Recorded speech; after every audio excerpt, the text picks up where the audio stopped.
ये नहीं कहते सरकार बनाएंगे, लेकिन हम ये ज़रूर कहते हैं सरकार में हिस्सेदारी ज़रूर बनाएंगे। उसमें बने बड़ी बड़ी यूनिवर्सिटियाँ उसी सरकार में बनी है, तो इनको भी गिनाइए ना। लेकिन मुसलमानों के हिस्से में तो गोली आई, मुसलमानों का मुकद्दर तो जेल हो गई।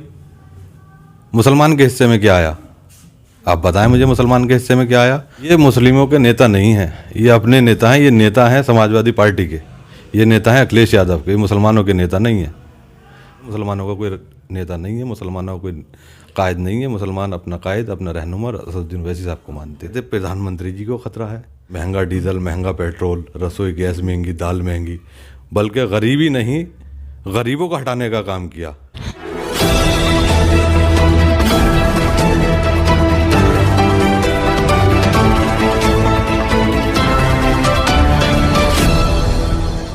आदाब, नमस्कार। आप देख रहे हैं जनसोच। जनसोच वैसे तो उत्तर प्रदेश के अंदर विधानसभा इलेक्शन कवर कर रहा है, लेकिन कभी कभी इंटरव्यू करता है, लोगों से जानकारी लेता है कि 2022 में आखिर क्या होने वाला है, क्या क्या समीकरण चल रहे हैं, किस पार्टी को समर्थन मिल सकता है। तो जानता है उन्हीं की पार्टी के लोगों से कि आपकी पार्टी कितनी सीटें जीत सकती है, क्या आपकी पार्टी नए मुद्दे लेकर के आ रही है जो जनता आपकी तरफ आए, ये जनता को क्या आपको वोट करने के बाद में, और आपके एमएलए अगर असेंबली पहुंचते हैं तो आपको जनता को क्या देना चाहेंगे।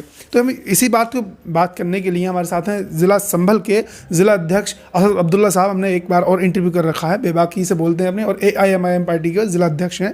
तो हम बात करने की कोशिश करेंगे और बात करेंगे, वो सवाल भी पूछेंगे कि आखिर इस वक्त AIMIM किस स्थिति में है और कितने सीटों पर लड़ रही है और क्या आखिर 2022 में होने वाला। असद अब्दुल्ला साहब, आपका बहुत बहुत स्वागत है जनसोच में। शुक्रिया। सबसे पहला सवाल मेरा ये है आपसे, 100 सीटों पर आपकी पार्टी चुनाव लड़ने का वादा कर चुकी है, कैंडिडेट के नाम भी रिलीज़ कर दिए हैं। आखिर जो 8 पर आपकी पार्टी ने नाम रिलीज़ किए हैं, उनकी स्थिति कैसी है? इंशाल्लाह मजबूत स्थिति में लड़ रहे हैं और 100 या 103-4 सीटों के आसपास चुनाव लड़ेंगे। और जिन मुद्दों पर हम चुनाव लड़ रहे हैं, बेरोज़गारी है, महंगाई है और शिक्षा, रोज़गार और जो है डेवलपमेंट पर चुनाव लड़ रहे हैं। तो बीजेपी अभी 4 साल से ज़्यादा हो गए, लगभग 5 साल पूरे हो चुके हैं बीजेपी सरकार को चलते हुए। क्या उसने सही काम नहीं किया जो आप कह रहे हैं, शिक्षा और देखिए, हिंदू और मुस्लिम की बात हुई है, 2 भाइयों को लड़ाया गया है इन 5 सालों में। जो है 2 भाइयों के बीच जो है दूरी पैदा की गई है, मुद्दों से भटकाया गया है। मैं समझता हूँ जब भाई नरेंद्र मोदी जी ने अपनी सरकार बनाई तो उन्होंने मुद्दों की बात की थी, 15 लाख की बात की थी, रोज़गार देने की बात की थी, डिजिटल इंडिया बनाने की बात की थी, नौजवानों को नौकरियां देने की बात की थी। तो इस तरह के मुद्दे वो लेकर आए थे, क्योंकि कांग्रेस से लोग थक चुके थे।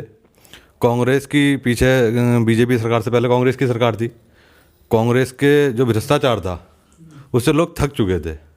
जो घोटाले थे कांग्रेस के, कोयला घोटाला हुआ, कॉमनवेल्थ घोटाला हुआ और 2G स्पेक्ट्रम घोटाला हुआ, इस तरीके के घोटाले से जब लोग थक चुके तो 56 इंच का सीना बाहर आया, जिन्होंने बहुत बहुत बड़े वादे किए, 15 लाख देने के वादे किए। तो सब्ज बाग दिखाकर उन्होंने जनता को उठाया और सरकार बनाई। लेकिन सरकार बनाने के बाद वो मुद्दों से कहीं भटक गए। जब से उन्होंने नोटबंदी की, नोटबंदी के बाद में देखिए इस मुल्क की GDP इतनी डाउन हो गई कि नेपाल और बांग्लादेश से भी नीचे हिंदुस्तान की GDP हो गई।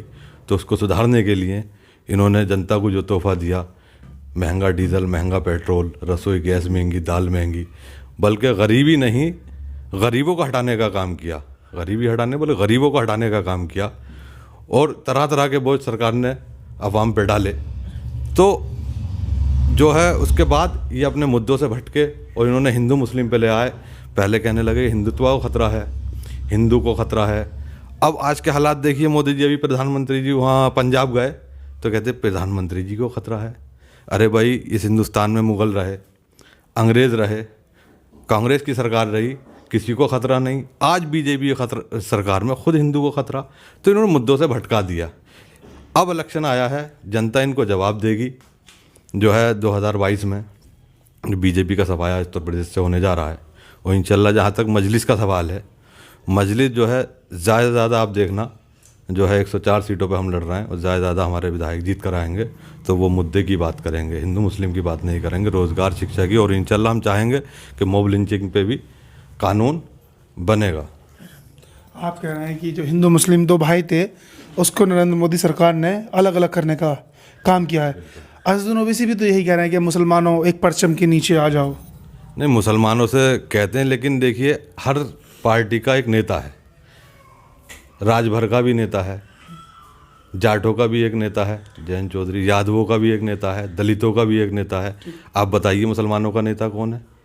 मुसलमान किसके साथ चले? तो इसलिए हम ओवैसी साहब पे भरोसा करते हैं, उत्तर प्रदेश के मुसलमान। तो इंशाल्लाह इसलिए वो कहते हैं परचम के नीचे आइए। वो दलितों की बात करते हैं, शोषित वंचितों की बात करते हैं, मजलूमों की बात करते हैं, उनके हक की आवाज़ को उठाने के लिए जो है ओवैसी साहब बात करते हैं, सभी की बात करते हैं। की बात उठाते हैं, हम मानते हैं। लोग कहते भी हैं कि असदुद्दीन ओवैसी अच्छा बोलते हैं, अच्छा, लेकिन जब वो कहते हैं कि मुस्लिमों एक परचम के नीचे आ जाओ, वैसे ही अगर जो और गैर मुस्लिम है यानी कि जो हिंदू लोग हैं, अगर वो भी एक परचम के नीचे चले गए तो फिर डेमोक्रेसी क्या बची, क्या लोकतंत्र बचा?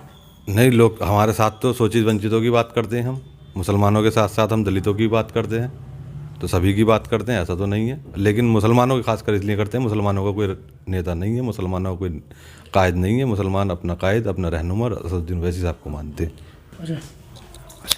अब से 4 बार मुख्यमंत्री बन चुकी हैं बहन मायावती, 4 बार मुख्यमंत्री बन चुके हैं समाजवादी पार्टी के लीडर, यानी कि 3 बार मुलायम सिंह और चौथी बार अखिलेश यादव बने। कहते हैं कि मुसलमानों का इसमें बहुत बड़ा रोल रहा है इन सरकारों को बनाने में। समाजवादी पार्टी की बात करें तो आजम खां को फाउंडर कहे जाते हैं, क्या वो मुस्लिमों के नेता नहीं हैं? ये मुस्लिमों के नेता नहीं हैं, ये अपने नेता हैं। ये नेता हैं समाजवादी पार्टी के, ये नेता हैं अखिलेश यादव के, मुसलमानों के नेता नहीं हैं। देखिए, एक मैं आपको बताऊं, सबसे पहले यहाँ कांग्रेस सरकार थी, कांग्रेस पे मुसलमान भरोसा करते थे, तो कांग्रेस ने सबसे पहला काम ये किया मुसलमानों के साथ। बाबरी मस्जिद का अगर लें तो कांग्रेस पार्टी थी जिसने बाबरी मस्जिद में ताले लगवाए, वो कांग्रेस पार्टी थी जिसने वहाँ मूर्तियाँ रखवाई, कांग्रेस पार्टी थी जिसने वहाँ पे नमाज की पाबंदी की, पूजा की इजाज़त कांग्रेस ने दी। ये 5 काम कांग्रेस ने किए। फिर उसके बाद मेरठ मलियाना से लेकर और मुरादाबाद दंगे से लेकर बहुत से दंगे मुसलमानों के जो है कत्ल गारतगरी कांग्रेस की सरकार में की गई। ये तो आप फिर हिंदू मुस्लिम वाली बात पर ले गए। अगर जिस कैमरे से हम शूट कर रहे हैं वो भी कांग्रेस की सरकार में आया, जिस लाइट से हम शूट कर रहे हैं वो भी कैमरे मतलब कांग्रेस की सरकार में आया, यानी कि कंप्यूटर भी इसमें आया कांग्रेस सरकार में, एम्स उसमें बने, बड़ी बड़ी यूनिवर्सिटियाँ उसी सरकार में बनी है, तो इनको भी गिनाइए ना। लेकिन मुसलमानों के हिस्से में तो गोली आई, मुसलमानों का मुकद्दर तो जेल हो गई। मुसलमान के हिस्से में क्या आया? आप बताएं मुझे, मुसलमान के हिस्से में क्या आया? मुसलमान के हिस्से में दंगे आते हैं, गोलियां आती हैं, जेल आती है, उसका मुकद्दर, उसका नसीब जेल बन गया। आज से 75 सालों से पहले हमारी हिस्सेदारी जो है नौकरियों में 30 से 35% हुआ करती थी, आज महज 1% है। ये इसलिए है कि हमने अपना कायद नहीं बनाया, हमने नेता नहीं बनाया। हमने अपना कायद बनाया होता, अपना नेता बनाया होता, तो आज हमारी ये हालात नहीं होते। तो आपके कायद, जब अगर आज़ादी के वक्त की बात करें तो मौलाना अबुल कलाम आज़ाद थे, शिक्षा मंत्री रहे, देश के पहले शिक्षा मंत्री रहे। शिक्षा मंत्री से ज़्यादा बड़ा पद मुस्लिम के पास, राष्ट्रपति भी रहे हैं वैसे, लेकिन शिक्षा मंत्री होने के बावजूद आप कह रहे हैं कि मुसलमानों के पास कुछ नहीं आया। बताइए मुसलमानों के पास क्या है? आज हालात तो हैं तो मुसलमान के 1% भी नहीं है, 1 से 1.5% है नौकरियों में। और महज मैं समझता हूँ यूपी में 1 से 2% मुसलमान ऐसे हैं जिनके पास 3 एकड़ ज़मीन है। समझे, मुसलमान पूरी तरह पिछड़ गया है। अब मुसलमान जो है ओवैसी साहब पे भरोसा करता है, बैरिस्टर साहब पे, उसकी हक की आवाज़ बैरिस्टर साहब हैं, और वो जो है एक झंडे के लिए इसलिए कहते हैं एक झंडे के नीचे आइए कि उनकी आवाज़ बनेंगे, उनको हिस्सेदारी मिलेगी। हम ये नहीं कहते सरकार बनाएंगे, लेकिन हम ये ज़रूर कहते हैं सरकार में हिस्सेदारी ज़रूर बनाएंगे। अच्छा, सरकार में हिस्सेदारी जरूर लेंगे इंशाल्लाह। आजम खां के पास भी 8-8, 9 मंत्रालय रहे थे, वो भी मुस्लिम है। उनके हालात क्या हैं? आजम खां के कहाँ हैं वो? किसने किया? अगर वो आज अपनी पार्टी अपने झंडे के नीचे तो उनके हालात ये नहीं होते जो आज हैं। नहीं, वो उनके ऊपर केस लगे हुए हैं, अदालत फैसला देगी, वो सही है, केस लगे हुए ये गलत है। लेकिन जब उनके पास, आजम खां साहब के पास इतने मंत्रालय थे, तो इसका मतलब ये है ना कि समाजवादी पार्टी ने मुस्लिमों के लिए आजम खां के हाथ में दे दी कमान कि जो आप करना चाहते हैं कर सकते हैं। लेकिन वो कमान थी तो अखिलेश यादव के हाथ में, नेता ज़रूर थे। अगर हिस्सेदारी होती तो लिया होता। देखिए, एक मैं आपको बताऊँ, अगर हम कोई भी फैक्ट्री है, हम कोई फैक्ट्री में हम GM है, CM है, कुछ भी हैं, तो हम उससे हिसाब नहीं ले सकते, उसको मालिक को हिसाब देंगे लेंगे नहीं। अगर हमारी हिस्सेदारी होगी 10 पैसे की, 20 पैसे की, 20% की, 30% की हिस्सेदारी, तो क्या होगा? हम उससे हिसाब लेंगे। हम यही चाहते हैं, बस हम नौकर बन के काम ना करें, हम हिस्सेदारी लें। हिस्सेदारी चाहिए, हिस्सेदारी चाहिए। अच्छा, असदुद्दीन ओवैसी आते हैं, चलिए मान लेते हैं आ ही रहे हैं 100 सीटों पर, कुछ सीटें जीत जाते हैं, तब कैसा क्या होने वाला है? इंशाल्लाह हम मिलकर सरकार बनाएंगे, मुद्दों पे बात करेंगे, मुद्दों पे सरकार बनाएंगे। अपनी मांगे लेकर जाएंगे तब सरकार होगी। अच्छा, मांगे तो वही है पुरानी डिप्टी सीएम वाली या कुछ और भी है? डिप्टी सीएम भी हैं, मॉब लिंचिंग पे कानून भी बनेगा, मदरसों की हिफाजत के लिए कानून चाहिए। जो आज नया नया शगुफा छोड़ते हैं, देखिए आज मथुरा के अंदर अब ईदगाह चाहिए तो उस पर कानून चाहिए, मॉब लिंचिंग पे कानून चाहिए, मुसलमानों की हिस्सेदारी पे कानून चाहिए। अच्छा, हिस्सेदारी पर कानून चाहिए। तेलंगाना में आपकी सरकार है, वहाँ पर 119 सीट है, आपके 7 विधायक है। लोग कहते हैं, आपकी पार्टी के लोग कहते हैं हमारी बहुत बड़ी अहम भूमिका है सरकार बनाने में वहाँ पर। चलिए मान लेते हैं, वहाँ पर आपका डिप्टी सीएम नहीं है, वहाँ पर कोई कानून ऐसा मॉब लिंचिंग पर नहीं है। नहीं, मॉब लिंचिंग वहाँ कहाँ हुई है? मॉब लिंचिंग ज़्यादा उत्तर प्रदेश में हुई है, तो उत्तर प्रदेश में कानून चाहिए। उत्तर प्रदेश में ही मुसलमान 19% है, उत्तर प्रदेश के ही मुसलमानों के साथ कत्लो गारत के जाति जो होती है उत्तर प्रदेश के अंदर ही होती है, तो यहाँ हमें कानून चाहिए। हम उत्तर प्रदेश की बात करेंगे, वहाँ क्या है वो हम उसकी बात नहीं करते। 100 सीटों को लड़ने का दावा है, कितनी जीत सकते हैं इन 100 सीटों में?